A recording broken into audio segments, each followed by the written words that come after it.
La France war na xam ne la France ne fait plus l'histoire xam affaire Thiaroye normalement dañu war a ubbi procès international dañu war a ubbi procès international def une enquête internationale sur le massacre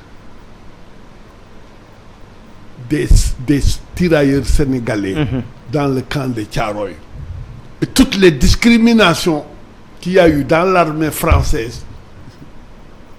ci noirs yi et je pèse bien mes mots moi j'aime pas di stigmatiser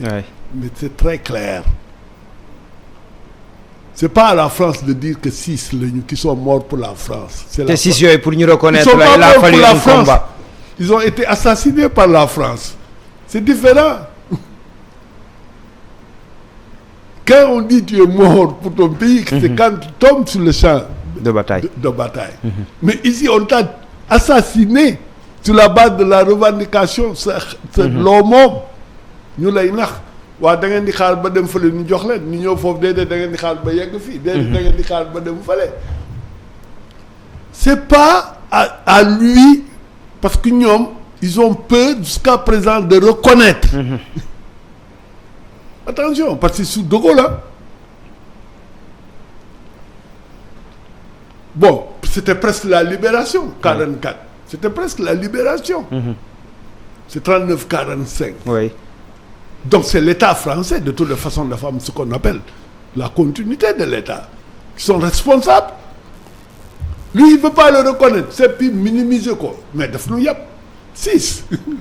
donc vous partagez la position du Premier ministre. Je vais même plus loin que le Premier ministre pour réclamer au nom de tous ceux qui sont morts assassinés par la France ñu ubbi waat dossier bi pour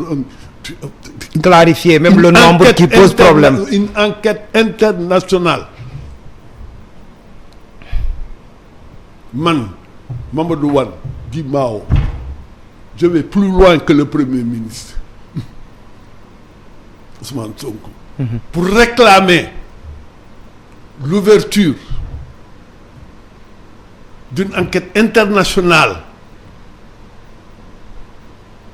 avec les Nations Unies xawma lan passe pour faire l'enquête exactement qu'est-ce qui s'est passé il faut ñu xam ce qui s'est passé rétablir la vérité des faits mais oui loolu daal mooy solution bi ci wàll wi sans la vérité il y a pas de justice ça c'est très clair et c'est très clair que le Premier ministre je l'encourage parce que c'est notre mémoire et quand lui il dit monsieur Macron que reconnaît ils sont morts pour la France pour lui c'est une question de réhabilitation alors que nous mais presque daf nu yàpp ils sont pas morts pour la France ils ont été assassinés par la France c'est différent ils n'ont pas été tués par les Allemands de toutes les façons moi j'aurais pas fait la guerre pour la France de toutes les façons